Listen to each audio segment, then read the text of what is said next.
Hello everyone, this is Miss Oxley here from St Osoph Primary and I am here to talk to you about Safer Internet Day. I hope you've all had a nice half term, but I want to talk to you about Safer Internet Day. It has been celebrated widely across the world this month. It was actually just before half term, so I think it's really important right now with lockdown and how so many of us are on the internet and using it for lessons as well as chatting and communicating to our friends and family. It's really important that our children stay safe online. So making sure we've got an internet we trust and exploring the reliability in the online world. That's what this little video is going to be all about. And I'm going to also launch a poster competition at the end of this video. So I'm going to talk to you about being safe online, trusting what we see on the internet, and then I will launch the poster competition at the end. Okay, so first of all, what is Safer Internet Day? So it's celebrated across the globe in over 170 countries and thousands of children have been joining in across the UK. It's a day where we celebrate all the great things about being online and remind ourselves how we can stay safe.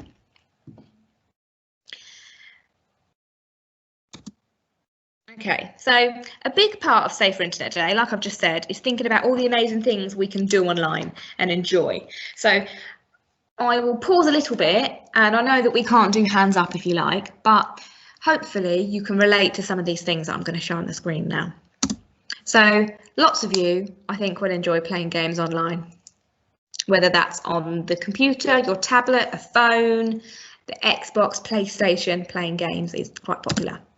Chatting to your friends. I know some of our Year 6s have WhatsApp chat groups. You might chat to other friends or family members online through other apps.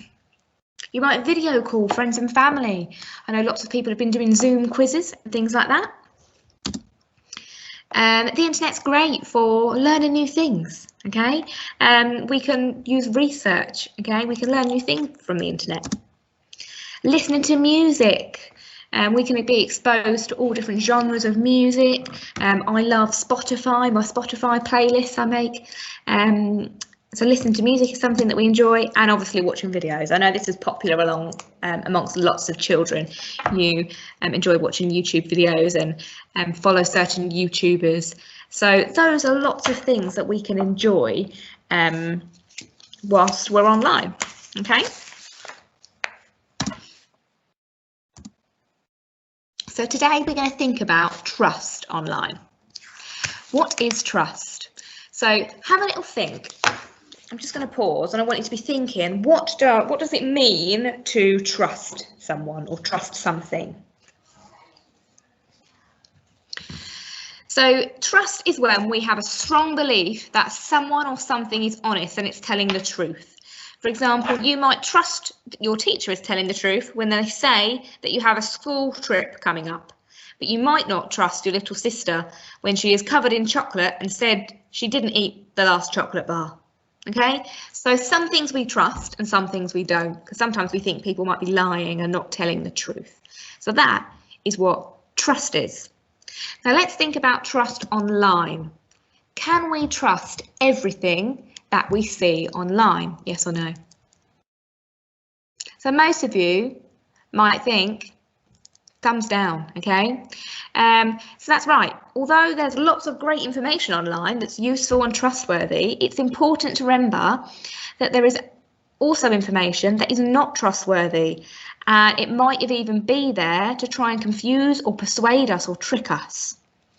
So I'm wondering whether you can think of any examples. You might have had an experience where you've seen something online and you knew that it wasn't real, or you couldn't decide whether you can trust it or not. Okay, so you might have already had some experience of this. So I've had an experience before where I received an email telling me that somebody in my distant family, my relative of mine, had died and left me lots of money in his will. But I'd never heard of this person before. So I knew it wasn't real, so I hadn't won lots of money, but it told me to click on a link, and that link could have, if I clicked on that link, it could have sent a virus to my computer, or they could have downloaded some of my personal information. So what we're going to do now is play a quick game. So on the next slides, it's called Trust It or Check It. So I'm going to show you an example of something you might see online. Have a little think about it, whether you trust it, or whether you would trust it, not trust it, and check it with an adult. So I'll be getting you to think about each one. Okay, first one. So this is a trade on an online game. So on some online games, you can trade certain things, can't you? So you've got two people having a conversation, and he wants to make a trade, a purple ice blast for a super rare star crystal. And the person has asked him to trade it and then said he'll send him the traded item afterwards. Do we think we'd trust this? And how would it make you feel?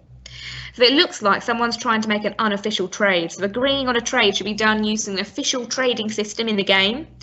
And if you see something like this, you'd be quite curious maybe, that you might be worried that then if you gave your item to someone and then they didn't give you what they promised back, you'd be really upset, wouldn't you? Okay, next one. So this is an advertisement. It says, click to play now, invade planets, build empires, rule the stars. Sounds very persuasive, and it's making me want to click on it. Should we trust it?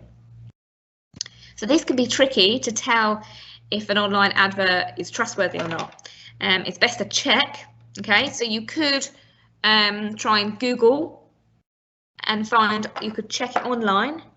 So you could Google it separately and speak to an adult and see what they think. Okay, this likely is an advert, and it might send you to a link that is not appropriate, or it's a trick. So we'd definitely approach with caution. And it could make you feel confused or intrigued. Okay, it could make you feel different things. Here's another one. Trust or check it. So this is a message. I used to get these all the time when I was younger. Today is Friday the 13th. Unlucky for some. Let's turn this into a good day. Send this message to 5 friends to get good luck all weekend. Don't ignore it, or you'll be cursed with bad luck for 10 years. Don't break the chain. I will be honest and admit that I did used to pass these on, and actually it's not real. Okay, so this is not something. It can be worrying if you receive a chain message. I don't want bad luck for 10 years. Nobody does. Okay, so talk to an adult if you're worried about what you have seen. Okay, because obviously that might be worrying, the thought of having 10 years bad luck, but actually nothing will come of it if you don't share a message like that. Okay, this one. So now this looks like an advert that you might see, a news article. Okay, so would you trust this news headline? Scientists reveal plan to build giant freezer to prevent global warming.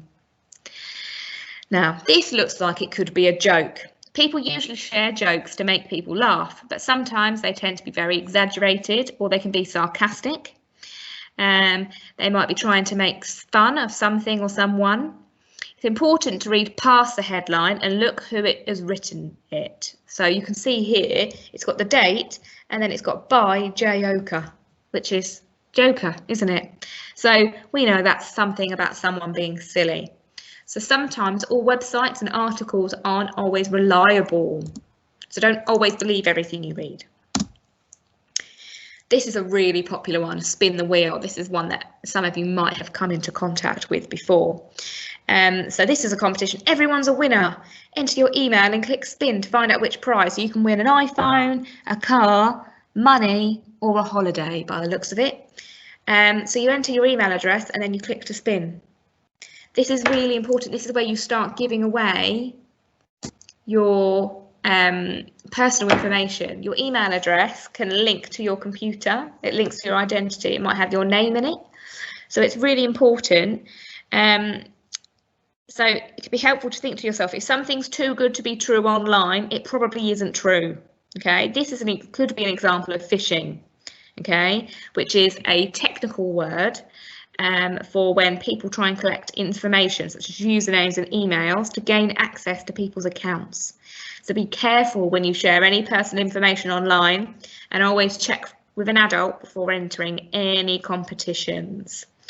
So when you see this, you might be shocked and happy and excited and you want to enter it, but actually you need to put those feelings aside and think, is this real? Should I trust it or should I check it? Okay. Here is a video that's been posted online, okay? Would you trust it or check it? Crazy skills, amazing trick shots, first time. Now, we know that photos can be manipulated and edited to be made to think that they are real when they're not, but videos can be edited too, okay? So even though this says it's a first time trick shot, this might not be true. And we don't know that the video he didn't try to do the trick shot several times before he recorded the video. So remember, things we see even on videos might not always be true. Okay. Now this last one here is a message, okay? Can't believe we've been playing together for a whole year. So these two people have been playing online. They don't know each other in real life. And then one of the people has suggested we should meet up in person sometime to celebrate, okay? We need to be really careful with messages like this. Would you trust it or you check it, okay? We'd want to check this. We want to keep your personal information safe. If a stranger online asks to meet up, or for any personal information, or for pictures or videos, it's really important that you do not share any of these and you tell an adult you trust straight away. And they can help you and make sure the correct action is taken, like blocking the user so they can't contact you again and making a report. Okay, so this message might feel like you might be curious about it, you might feel worried, but anything like that, when somebody is suggesting to meet you and you don't know who they are, you must tell a trusted adult. Okay. So, be those internet detectives, okay? Question things. You can check whether something's true by researching online. You can check something's true by checking it offline with somebody else around you, and you can ask for help when you need it. Those are the 4 really important things that you need to be doing. Remember, if you feel any of these feelings, if you feel upset or scared or curious or angry or worried or confused by anything you've seen online, remember, talk to that trusted adult. Report using the report buttons on social media. And just remember to keep talking to any trusted adults. That could be your parents, the people you live with, your teachers. There are lots of trusted adults that you can talk about. So please remember to use it if you need to. Okay, so here you go, lots of people, grandparents, any adult can help you for support. Okay, so now we're coming to the end of this video. We are launching an e-safety poster competition. So I have set a to-do on Purple Mash, and I've screenshot it down here so you can see it. So it's called e-safety poster competition, and I've set it to all the classes. It is optional. You do not have to enter the competition, but if you want a chance of winning a prize, then enter the competition. Okay, so you can do the poster on Purple Mash on the template that I set you. You can hand draw an e-safety poster. You can create one using a different media. So you might want to use Word or Publisher or a Paint, something like that. You might have a different online, a different computerized program that you want to do your poster on. That's fine. So you need to hand in your posters. They can be emailed to your teachers, either on Purple Mash or on the teachers' personal emails that your parents will have. Or you can just hand in the to-do on Purple Mash, and they need to be done by Friday the 5th of March. And then we're going to pick a winner. And there'll be one winner will be chosen from each class, okay? So each class will have one winner chosen, and we will be sending you out a certificate and a prize which is really, really exciting. And also your posters will be printed and put around the school to encourage everyone to be safe online, okay, and checking that we trust what we are seeing. Hopefully that makes sense. If you have any more questions, you can always email into your teachers about the competition. Your to-do has been set, and I'm really looking forward to seeing your entries and announcing the winner of the poster competition. I hope this has been helpful. If you have any more questions about Safer Internet Day, you can go to www.saferinternetday.org.uk, and there'll be lots of resources for parents and children to have a look at on there. Thanks everyone.